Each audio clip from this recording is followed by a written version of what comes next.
In this video, I'm going to show you how to get this ink bleed effect as well as how to grunge up your motion graphics. We're going to be using my brand new Xerox plugin, which allows you to get that printer grunge in just one click.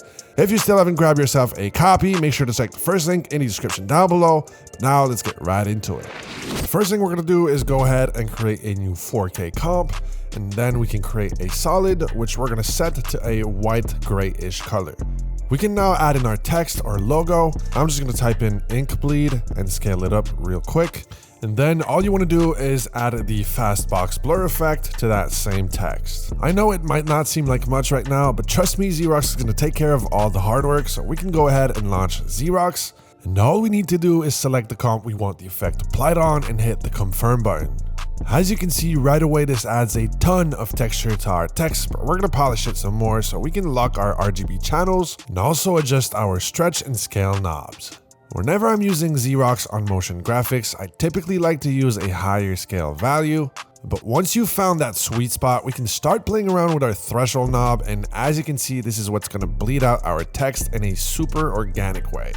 The before and after is already impressive, but we can obviously browse through the different texture styles to get a completely different result. As you can see, this also looks amazing. I especially love the preset 3 whenever it comes to videos or motion graphics. If we bump up that contrast, as you can see, it's minimal but has just the right amount of details. I think we're going to stick to preset 1, but if you want to bleed out your text even more, you can go into the fastbox blur effect and turn up that blur radius even more. And as you can see, this looks absolutely insane. Now we can introduce some color and you'll see it'll react in a very unique way. So create a solid, set whichever color you want and hit OK. Now we're going to mask it with a circular mask. And as you can see, if we leave it like that, it looks totally normal. But when we feather it out is really when it all comes to life. The way everything blends together really gives it a unique look. And if we want to go crazy, we can add multiple colors and you'll see the way the colors blend together is even crazier. Another simple yet powerful effect we can combine with this look is the Venetian blind effect applied directly on the text layer.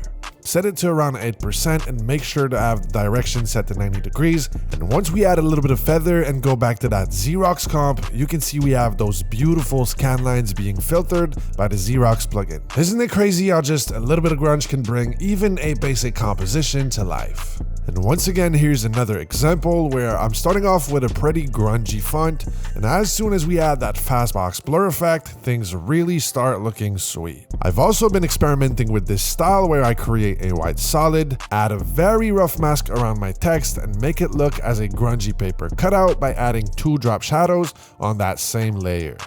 I think this would look really good as the lower third, but honestly guys, the way grunge just blends everything together, you can pretty much get away with anything. If you do tour visuals, this tool is also an amazing way to add some flavor and really elevate your visuals to that next level. Once again, if you still haven't grabbed yourself a copy, check the first link in the description down below where you'll find the Xerox plugin alongside all of my other assets and tools. That'll be pretty much it for today guys. I hope y'all enjoyed and I'll see y'all in the next one. Peace.